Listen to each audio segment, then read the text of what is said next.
What's cracking, everybody? XehrFelrose here, bringing you some Pokemon GO Battle League content. In today's video, well, we're going to take another look here at Hakamo-O. This is a Pokemon that I've been trying to make work the entire season, as we've had so many things like Golisopod, Drapion, Credilli that have gotten really strong that this thing just completely destroys. But I have had trouble building a team around it recently. Now, I know Homeslice Henry also did a video on this thing as well, but I did play these games before I saw his video, so this is the team that I created with this thing, and in the lead, I was using Corviknight. You don't need Corviknight. I know that it's a bit of a fraud Pokemon in some cases, but Talonflame and Thunderfang Steelix will work excellently here in the lead as well. And then in the back, I'm going to be using Sableye. Now, this is not a Shadow Sableye. This is not a Purified Sableye. This is just your regular old, got him at the mall, Sable guy. And basically, I prefer this version of Sableye because it has the bulk of a non-shadow, but it has that really nice pacing to the nuke on Gleam, allowing it to kind of have the best of both versions, so to speak. But personally, yeah, this is my preference on Sableye, but if you like other versions of it, you can use that. Or if you want, you could use Henry's Feraligatr suggestion as well. I think that Sableye does the best, though, because it's able to pull out those fairy types that Hakamo-O would have an issue with. And in this first game here, we're going to hit up a Quagsire in the lead. This is a pretty positive lead. My opponent brings in a Typhlosion. By bringing my Hakamo, I wall this energy. Surely this is going to be fine. Yeah, this is Great League, and that's a Shadow Typhlosion, and they just let me get hit with a Blast Burn, and I immediately realize, yeah, I'm done. I'm just not. There's no way. There's absolutely no way that I can flip this now. I should have just shielded the move and tried to go for a farm down. But now I have two Pokemon that are not particularly fantastic to deal with this energy, so I'm going to have to shield back. And hopefully the opponent... I don't think they have two moves here. I'm pretty sure they don't have enough. They go for the full scent Blast Burn. And while I respect it, I'm saddened by it. But now the opponent can bring in their Quagsire. And because the opponent swapped out of the Quagsire Corviknight matchup immediately... That's a tell to me that whatever they have in the back is also an answer to Corviknight. So I'm about to find out. I'm about to mess around and find out, but we're going to shield up a Stone Edge here. I'm going to give up my final shield, and then we're going to go for the foul play here just to make sure that we can get to a move before they can threaten another Stone Edge, and then they decide to let it go. And it's at this exact moment in time that I see this stupid little mouse. And I'm like, how can you be this weak to grass? But then again, so did Homeslice Henry. He hit Legends. So I'm just like saddened at this point, hoping that they're running Seed Bomb and Psychic Fangs as their moveset. They're not. They won't. They don't. So that's a loss in the first game here, but we'll move on. Unfortunately, I don't think there was any way for me to possibly win that game because of the Typhlosion, to be honest, but... The only way that I could have is if I had saved Hakamo for the end game and somehow read that they were trying to bait that out, which, I mean, what? It's not happening. So, in this game, we're going to be up against a Dugong in the lead. The way that I play these out is I'm going to throw the Sky Attack before they can before they get to the Icy Wind or during, and then I'm going to swap straight to Sableye after taking the first Icy Wind. Now, we're going to be able to get to a foul play here before our attack is dropped, which is why I throw on bad timing, because I would rather get the damage or threaten a potential shield. But Dugong is also now low enough that I can actually consider dealing with this thing with any of my Pokemon that are remaining. The opponent lets me farm them down, which is an incredibly interesting play here. But I think they were just trying not to give up alignment here, knowing that they had a Superior in the back. I mean, sure, but at this point, it's just going to get thrown onto Corviknight, where its entire energy bank that it gets from this farm down is going to be rendered almost useless. They're actually thinking about... I was thinking they might have to throw, but no. Unfortunately, we're not going to be able to do anything about that. But they have a Unova and Stunfisk in the back, and so this is looking pretty good. We are resisting the fast moves with our Dragon subtyping, or main typing, I guess it's the first type, but they're going to go for Mud Bombs here every time. I'm basically saying I'm going to shield these because these are likely going to be the hardest hitting things that I'm going to have to take left in the game.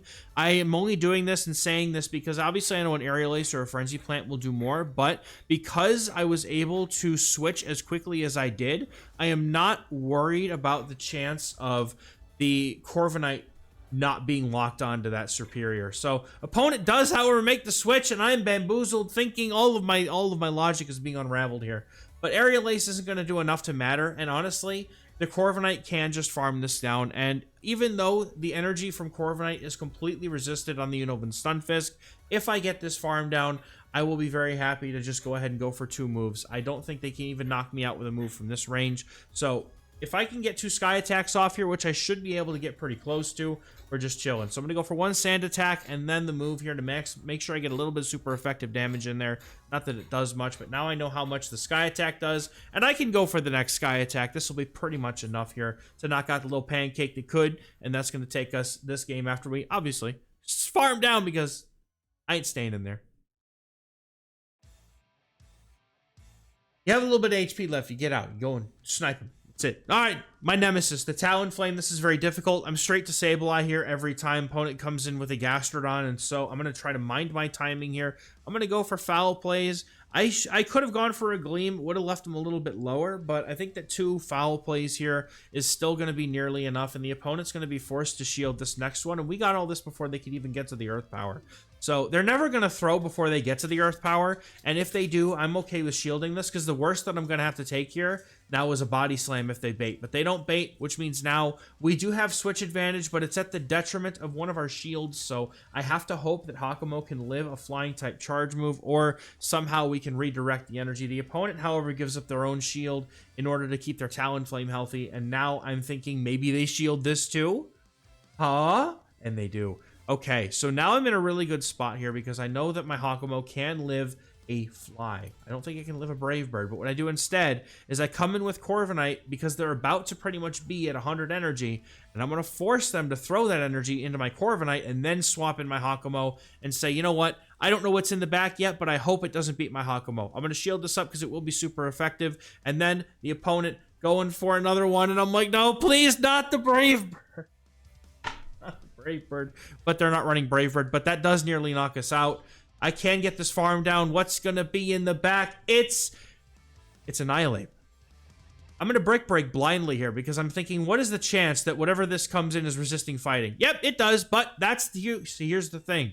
Now, the defense drop may allow this Sky Attack to be enough. We have to see. I know it's Corviknight, dude. It's a fraud, but not in this game. We're taking out the Annihilape and going to take that game. Well played to the opponent. And I think you guys can pretty much see that there's pretty much no situation in which Corviknight like is doing anything better than Talonflame. And honestly, after this, after I saw Home Slice's video, I tried the Talonflame out myself, and it works pretty well. Corviknight is like a little bit more neutral and less likely to get completely RPS'd, but at the same time, it's also very underwhelming in those other situations. So I completely understand why some people may not like it. Got to be a flavor of the month thing for you. Flavor of the week? I don't know. Anyway, we're seeing a Dugong in the lead again here. Or not in the lead. Was it the lead? Yeah, it had to be the lead. Sure. Whatever you say, bud. I couldn't quite figure it out, but we'll get there. That is a dragon, my son. Dragon? A dragon. His name is Hakamo. Yeah. Yeah, he's a dragon.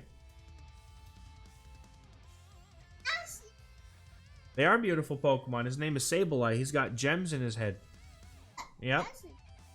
So what I'm going to do here is I'm going to look to go for a full farm down with my Corviknight and shield once because I have to figure out a way to deal with this Dugong that is still somewhat healthy, and I think this energy is the way to do it because I should hopefully be able to get to 1, if not 2 Iron Heads here before, but now the opponent is going to get sniped down. I knew that they were at least 2 away, so I was able to bring in my Hakamo, and now I'm going to go ahead and throw a Dragon Claw here. I could go for the Brick Break because I'm likely to get a shield here anyway, and I kind of feel like I should have, but it's all good. I know I can live this Rage Fist. My hope here is that one of these charge moves that I'm about to get off on Hakamo gets the shield, and then the opponent is down that shield, and I can go to a move with Corviknight. That's basically how I have to win this game, so...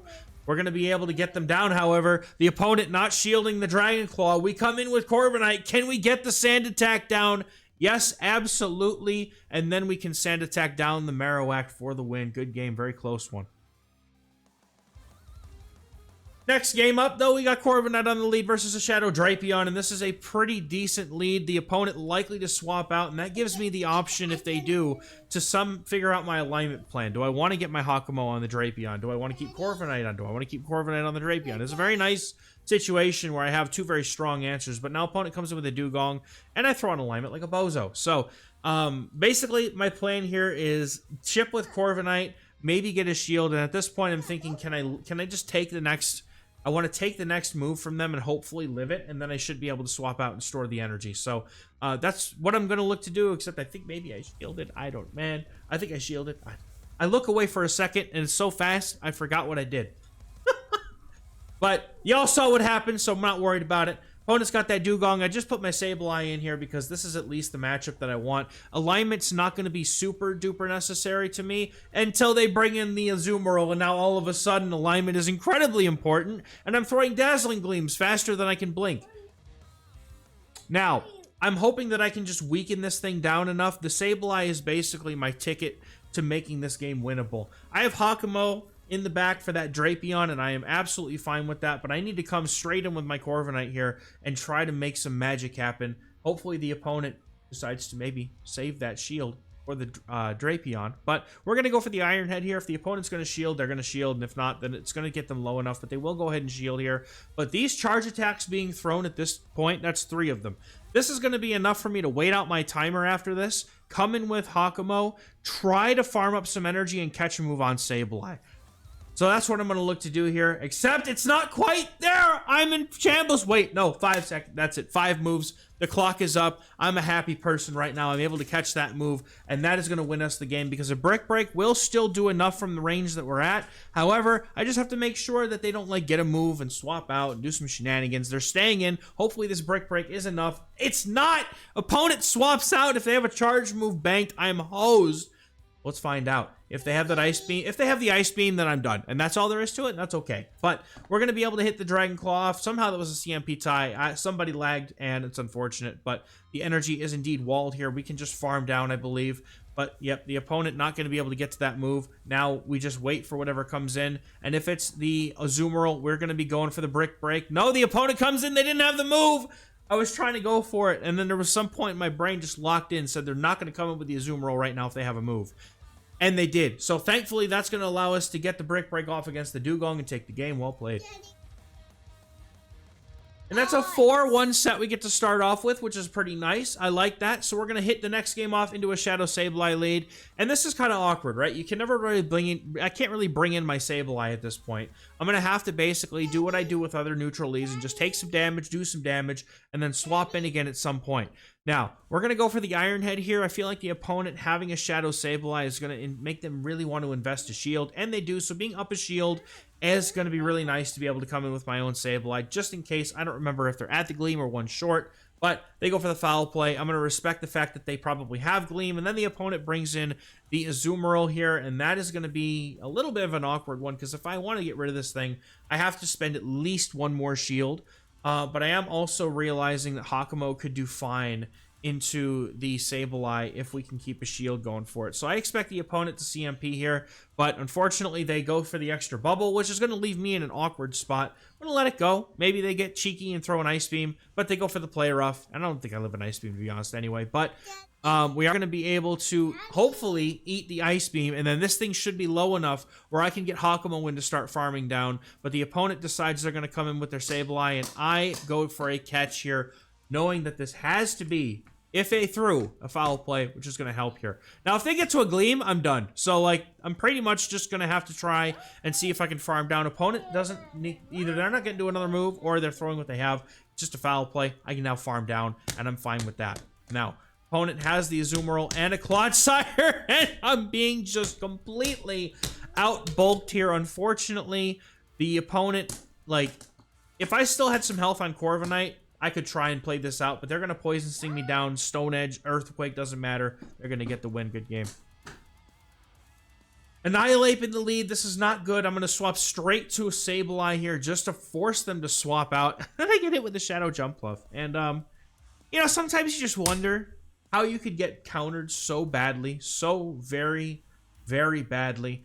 But I'm like, you know what? It's fine. I'll just get some energy on Corviknight, try and get a shield off the Annihilape and sweep with Hakamo. Opponent going for the Aerial Ace, though, and I don't think that that's going to be enough. Now, can I go and live this Aerial Ace? Absolutely, because the Sableye, dude, I'm telling you, the bulk on the regular Sableye is just so good. It's so good. Foul play gets them very low. Corviknight gets an actually pretty decent little farm down here. And then it's going to be up to what they have in the back. They have a Talonflame. So Talonflame being the thing now that I have to worry about after Corviknight was oh so graciously met with the lead that it was. Now I have to hope that I can once again use my Hakamo-O, and again, absolutely should have probably gone for a brick break here, just because I'm going to get a shield. But they don't shield, and now I'm really happy that I didn't, but I have to give all my shields to the Talonflame in order to get rid of it. Opponent still has 2 shields on that Annihilape, and I'm like, all right, I'm going to go for the brick break. Surely this is going to be fine. We're going to hit off the brick break. The opponent does shield here, and that might be helpful. I'm going to go ahead and farm up a little bit of energy, catch that energy of theirs on my Corviknight. They're going to go for Rage Fist, and they're basically going to have to get a farm down here. But thanks to the farm down we got from that jump pluff earlier, we're now going to be able to go for an Iron Head here, get the shield, and hopefully even get the shield, or get the next Iron Head here, which we do. Sand Attack pulling through for once. The Corviknight doing something that it's pulling its own weight here. Hit the button too early. That's okay. Good game. Next game up, though, we got Corviknight on the lead here, and that's going to be up against Golisopod. This is an awkward one because the sand attacks are resisted. Not that they really do much damage when they're not, but we have Sky Attack to be able to get a shield off this thing or do quite a lot of damage. So I'm going to go for the Sky Attack right away, just because I want to make sure that I can get this off. And then I'm going to go ahead and swap out to Sableye, hoping that keeping the Corviknight somewhat healthy will be of good value here for me. The opponent is at basically 2 moves, so I will have to give them a shield back, which I was kind of already planning on doing when I swapped Sableye in, knowing they had that much energy. I'm like, I'm probably going to have to at least shield one of these, but let's see if the opponent wants to go ahead and switch, and they do, but they're going to catch a Dazzling Gleam on the Drapion. Thankfully, I didn't throw the foul play there, which is going to be really nice. Now, I should be able to get to the foul play here for some chip damage, unless the opponent throws the Aqua Tail right away, which they do here. And, right, so now what I'm trying to think of, do I want to get this farm down with Hakamo, or do I want to get it with my Corviknight? I'm going to go for the Hakamo farm down, because at least everything is resisted here. And I'm just banking on the fact that this might be... Buddy, not now. Not now. I'm banking that this hopefully will be the right choice. Basically, I'm just like, you know what? Hopefully you're weak to Hakamo more than I think you are. And the opponent now comes in with a Sand Slash. And I have to go for the brick break. Thankfully, they overfarm and not throw right away. Had they thrown right away, I would have had to shield that. And that would have been really uncomfortable. But brick break is going to get the shield because it's double super effective. And after that, we can stop doing that to my desk, please. You're shaking the whole thing, dude. We're going to be able to come in with Corviknight and hopefully land this Iron Head. I'm just going to go ahead and shield up this move. If basically this Iron Head needs to be enough, or, you know, plus a couple of sand attacks. Otherwise, this might not go so well. So, going to go for the Iron Head here. Hope it's enough. And then afterwards, just see kind of how it goes. I've not played this matchup. It's actually not enough. And they come in with the Golisopod, but now they're so low here that Hakamo should be able to hopefully farm down. I'm kind of worried about the Alolan Sand Slash, if I'm going to be able to farm that down with as low as I am, but thankfully they were low enough. We take that farm down and the game. Well played to the opponent. Next game, we got Corviknight against the Dugong. Once again, I swear, I did not see, like, I was thinking I'm going to see these Drapion leads, these Credilli safe switches, you know, stuff that, you know, I'm just mad. Where is it all at, right? I've seen all these things that beat Corviknight and Hakamo. Like, I've never seen this many Dugong leads in my life, dude. Not in my life. I don't know where they're coming from, but, yeah. Yeah, only when you're weak to it, right? Now, I'm going to go ahead and play this one out a little differently. Because they overfarmed on the first, I'll actually let them throw a second, bank the energy, and swap to Sable Guy. And then the opponent has a Jump Pluff, because, of course, that is just what we have in the back against... Yes, me right? Okay, anyway, I don't know, man. I don't remember Jump Pluff Dugong being a core. Ever. I don't remember it ever being like a core that people would run. Anyway, if they have the acrobatics and they full send it, great. I don't know that it's gonna knock me out. It's not. We actually are able to get to almost 2 more foul plays, but I'm not going to be able to get to 2, so I'm going to settle for the Gleam here and have them take the damage. And once again, Corviknight in a really nice spot to farm down here. If I was going to live an Aerial Ace, so I have to come in with Corviknight. The opponent here actually decides to just throw their Dugong back in. And I'm like, all right. Now, I'm hoping that they're on, right? Because they threw that. They should have needed 5. I'm not sure if they threw 1 extra at the beginning, but I counted that they were on their 5 cycle, and I should have been able to get to that farm down before they were able to get to a move. So unless I missed one somewhere, which is entirely possible, I'm not a perfect human being. But yeah, them not shielding that is honestly a little bit uncomfortable for me now. Mostly because they know they can, but at the same time, like, I was hoping that I would be able to just go ahead and, you know, get this farm down, but now I know that I won't be able to. So now it is up to Corviknight. I probably should have just let them get a move in, but we do get this extra farm, which at this point has to be my win condition, right? Can I farm everything down like I have a couple of times before? The opponent's Jump Pluff needs to not be at a move, but it is, and at that point, it's like, all right. I already knew it was at a move, so I kind of figured I was over, but that was like the only win condition I had left in that one, so good game to the opponent. All right, last game of the set here up against a... Huh? That's a Smoochum, trainers! That's what I thought, too, and it's actually powered up and built, and okay, all right. So the opponent's going to go ahead and try to catch an Iron Head here, and they do. Unfortunately, I don't see it in time, and they go ahead and catch the Iron Head, but I'll come in with my Hakamo here. I would like to probably keep this away from my Ice type. The opponent has a Psychic type Smoochum, so Sableye is still going to be fine against that, so I'm just getting my Hakamo out here. And the fact that I could get this farm down potentially, I have to shield the first move, right, because it could be an Ice Beam, and then this one's only ever going to be a Hydro Cannon because they didn't have enough, but... so now we can just go for a Brick Break on the Smoochum. I wanted to go for this because I wanted to try and make sure I could get to 2 moves here without getting farmed down. Then I also realized that I'm much lower than I thought. And the opponent doesn't want to take 2 moves. Instead, they go ahead and throw the Ice Punch, which is fine with me. Now I'm going to bring in my Sable guy here, and we're going to... Do you see how much damage those Shadow Claws do? My goodness. Smoochum is going to get to a move here. It's just an Ice Punch. I figured it wasn't enough farm for anything else. And then they're going to show their third. It's a Gastrodon. Corviknight's looking pretty good to close this game out. And I'm just going to have to make sure that I don't cede too much farm one way or the other. I know that even though the moves from Gastrodon are resisted, they still do a fairly, you know, they add up fairly quickly onto Corviknight.